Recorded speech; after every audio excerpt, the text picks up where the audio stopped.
코로나 팬데믹 비대면 시대를 뚫고 나가는 거룩한 저녁 묵상.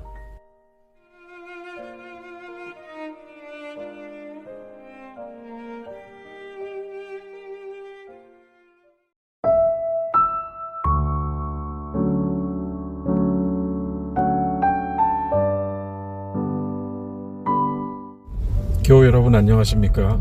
10월 19일 화요일 밤입니다. 오늘 하루도 수고 많으셨습니다. 오늘 하루는 어떻게 보내셨는지요? 비가 그치고 또 맑고 푸른 하늘을 볼 수 있었고, 저녁에는 또 다시 제법 쌀쌀한 공기를 느끼는 그런 화요일 하루였습니다. 오늘 저는 제가 읽은 책의 어느 한 대목을 먼저 여러분들께 읽어드리고 싶습니다. 이 책에서 그 단락은 당신이라고 하는 주제를 다루고 있습니다. 당신이라고 하는 표현이 되게 타인을 상대로 하는 표현이기도 하지만 우리가 하나님을 향해서도 어떤 기도에서 당신이라는 표현을 쓰기도 하는 존칭의 의미도 가지고 있죠. 되게 우리가 말씀을 나눌 때 나는, 우리는 이렇게 나누는데, 말씀을 읽는 가운데 당신은 이라고 나에게 던져질 때, 그것은 곧바로 그 말씀이 나에게 당신은 이라고 묻는 그 물음이 되고, 거기에 대해서 나는 나로서 또 응답해야 되는 그런 어떤 말씀이 질문하고 내가 응답하는 그런 관계의 언어가 형성됩니다. 그런 가운데에서 당신이라는 주제로 쓰여진 한 챕터를 여러분들께 읽어드리고 싶습니다. 당신은 어디에서 왔는가? 어디에서 왔느냐는 질문을 받을 때 당신은 부모님으로부터 태어났다고 자연스럽게 대답할 것이다. 그렇다면 당신의 부모님은 어디에서 왔는가? 당신의 시조는 어디에서 왔는가? 성경은 당신이 하나님에 의해 창조되었다고 말한다. 하나님은 당신의 근원이시다. 하나님의 계심으로 당신이 존재한다. 당신이라는 존재는 하나님이 계시다는 것을 증명하고 있는 것이다. 당신이 하나님을 더듬어 찾는다면 그분을 발견할 수 있을 것이다. 사도행전 17장 27절의 말씀을 인용해서 이러한 글이 쓰여졌습니다. 또 한 챕터를 읽어보겠습니다. 그렇다면 당신은 지금 어디에 있는가? 당신은 세상에서 고생하고 헤매고 시달리고 있으며 목자 없는 양처럼 의지할 데 없이 내버려진 사람과 같다. 당신은 길을 잃었고 무거운 짐을 진 채 온종일 안식을 누리지 못한다. 당신은 수고하여 무거운 짐 아래에 있다. 당신이 느끼든 느끼지 못하든 당신은 죄를 짓고 악을 행한다. 당신은 죄 가운데 산다. 당신이 중독된 것들, 당신이 저지른 부도덕한 것들, 당신이 행한 많은 불의한 것들은 당신의 통제 아래 있는 것이 아니었다. 당신을 괴롭히며 당신의 마음을 속이는 사단의 통제 아래 있었던 것이다. 그렇다. 당신은 사단의 통제 안에 있었다. 그러나 당신이 그리스도를 영접하고 주님이라고 부르는 그 순간부터 당신은 주님의 통치 아래 있게 되었다. 오늘은 전도서 11장 1절부터 8절까지 말씀을 우리가 함께 읽겠습니다. 제가 봉독하겠습니다. 너는 너의 떡을 물 위에 던져라. 여러 날 후에 도로 찾으리라. 7에게나 8에게 나눠줄지어다. 무슨 재앙이 땅에 임할는지 내가 알지 못함이니라. 구름에 비가 가득하면 땅에 쏟아지며 나무가 나무로나 북으로나 쓰러지면 그 쓰러진 곳에 그냥 있으리라. 풍세를 살펴보는 자는 파종하지 못할 것이요 구름만 바라보는 자는 거두지 못하리라. 바람의 길이 어떠함과 아이벤 자의 태에서 뼈가 어떻게 자라는지를 내가 알지 못함같이 만사를 성취하시는 하나님의 일을 내가 알지 못하느니라. 너는 아침에 씨를 뿌리고 저녁에도 손을 놓지 말라. 이것이 잘 되는지 저것이 잘 되는지 혹 둘이 다 잘 되는지 알지 못함이니라. 빛은 실로 아름다운 것이라. 눈으로 해를 보는 것이 즐거운 일이로다.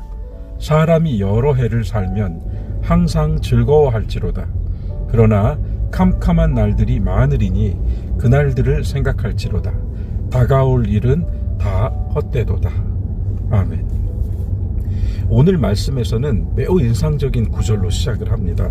그 인상적인 구절은 너는 너의 떡을 물 위에 던져라 입니다. 이것은 어떤 의미일까요? 떡을 물 위에 던진다는 것은 더 이상 먹을 수 없게 된다라고 하는 의미일 텐데요. 그럼에도 불구하고 도저히 납득이 되지 않고 상식적이지 않으며 또한 그 결과가 뻔한 일이라 할지라도 성경은 너는 너의 떡을 물 위에 던지라. 여러 날 후에 도로 찾으리라. 이렇게 말씀하고 있습니다. 이것은 어떤 의미인가 하면 결국 살면서 우리가 우리의 의식 안에서 이렇게 될 것이다 라고 하는 합리성을 뛰어넘어 우리가 아낌없이 내어놓고 베풀어주고 사랑했던 그 일은 반드시 되돌아온다는 것이죠. 떡을 물에 던지는 것만큼 엉뚱해 보이는 일이라 할지라도 내 의지에서 비롯된 진심으로 타인을 아끼고 사랑하며 또한 주님을 사랑하며 우리가 행한 그 일에 대해서는 반드시 돌아올 것이다 라고 이야기하고 있습니다. 7이나 8에게 나눠줄지어다. 바로 그 맥락에서 나오는 말씀이죠. 굳이 7 또는 8이라고 표현을 하면서 강조하고 있는 것은 그 숫자가 어떠한 것이 아니라 할 수 있는 한, 우리에게 그 힘이 주어져 있는 한, 우리에게 그 가능성이 있는 한 나누어 주어라. 언제 재앙이 임할지 너는 알지 못함이니라. 그러면서 오늘 전도서의 말씀은 구름만 바라보고 있는 자, 풍세만 살펴보고 있는 자는 파종하지도 못하고 거두지 못할 것이다 라고 말함으로써 우리의 일상생활에 대하여 우리가 수고하고 애쓰는 것에 대하여 이야기합니다. 우리는 알지 못하지만 언제 재앙이 임하고 언제 끝이 올지 알지 못하지만 그 알지 못함이 우리를 불행하게 만드는 것이 아니라 우리가 알고 있는 이 시간 위에서 최선을 다할 수 있는 가능성이 되는 것이죠. 바람의 길이 어떠한지 아이벤자의 태에서 뼈가 어떻게 자라는지 너는 알지 못함같이 만사를 성취하시는 하나님의 일을 너는 알지 못하느니라. 물에 떡을 던지는 것이 다시 나에게 돌아온다는 것은 바람이 어디서 불어 어디로 가는지 알지 못하고 아이가 어떻게 잉태되어서 그 안에서 어머니의 뱃속에서 자라는지 알지 못하는, 아니 너무나 많은 것들을 알지 못하는 우리들에게 도저히 헤아리고 측량할 수 없는 하나님의 하시는 일에 대한 믿음을 다시 한번 상기시켜주고 있는 말씀이에요. 오늘 이 11장, 전도서 11장 마지막 부분인 6절부터 8절에서 우리가 이와 같이 나누고 베풀며 섬기고 사랑하는 삶, 그 삶 가운데에서 또한 주어진 하루를 충실하게 살아가는 그런 부지런한 일상을 뒤로하고 우리에게 다시 주어지는 이 말씀은 굉장히 의미 깊습니다. 특별히 11장 8절의 맨 마지막 구절이 다가올 일들은 다 헛되다 라고 이야기하거든요. 그래서 마치 앞으로 일어날 일들은 다 헛된 일이다, 전도서의 관점대로 헛되고 헛되다 라고 말하고 있는 것 같지만 여기에서는 분명한 어떤 관점을 취하고 있습니다. 그것은 나로부터 내가 생각하고 의식한, 내가 뭔가 그렇게 될 것이라고 예상한 것들은 다 헛되다. 그러나 우리가 측량할 수 없는 하나님으로부터 오는, 하나님께서 우리에게 가져다 주시는 미래는 결코 그렇지 않다는 것을 전제하고 있어요. 그러면서 아침에 씨를 뿌리고 저녁에도 손을 놓지 말라. 이것이 잘 될지 저것이 잘 될지 혹 둘 다 잘 될지 우리는 알지 못함이니라. 충실성을 이야기했죠. 그런 가운데에서 빛은 실로 아름다운 것이요 눈으로 해를 보는 것은 즐거운 일이로다. 결국은 내가 생각한 미래는 헛되고 하나님께서 가져다 주시는 그 희망의 미래는 우리에게 의미가 될 것인데 인간이라는 존재는 그렇게 내가 계획한 미래, 나로부터 시작되는 시간과 하나님으로부터 시작되는 시간 사이에 서 있거든요. 그 양단의 가운데에 서서 사람이 바라보는 그 하루의 일상과 나의 존재는 오늘도 찬란한 빛이 비추고 참으로 경탄할 만큼 아름다운 날이구나 라고 말하는 그 인생이 가장 기쁘고 즐거워할 만한 인생이라고 이야기해주고 있는 것입니다. 빛을 볼 수 있다는 것, 눈으로 해를 볼 수 있다는 것, 이것이야말로 인생에서 즐거워할 일이로다. 사람이 여러 해를 살면서 그 삶에 대하여 항상 즐거워할지로다. 자, 이제 마무리를 해볼까요? 당신은 어디에 있는가? 오늘 우리는 그 말씀을, 이야기를 인용하면서 출발했습니다. 우리는 수고하고 무거우며 항상 안식을 얻지 못한 채 늘 고뇌하고 번민하는 영혼으로 흔들리듯 살아갑니다. 그러나 성경은 우리에게 그렇게 흔들리는 존재로서만 우리의 삶을 각인시키고 있는 것이 아니라 도리어 우리는 물에 떡을 던지듯 여전히 나누고 섬길 수 있는 사람이고, 우리는 이렇게 될지 저렇게 될지 알지 못하고 혹 둘 다 잘 될 수 있는 일인지 다 알지 못하지만 만사를 주장하시는 하나님의 능력 안에 살아가고 있다는 것을 확인시켜주며, 그러한 가운데 내가 설계하고 내가 생각한 미래는 정말 무의미한 것이지만 하나님이 우리에게 가져다 주시는 그 소망의 미래를 바라보면서 빛을 보며 감탄하고 해를 바라보며 즐거워하는 이 인생이야말로 우리가 더욱 감사하고 즐거워할 수밖에 없는 그러한 시간이다라고 하는 것을 알려주고 있습니다. 당신은 누구인가? 나는 하나님의 사람입니다.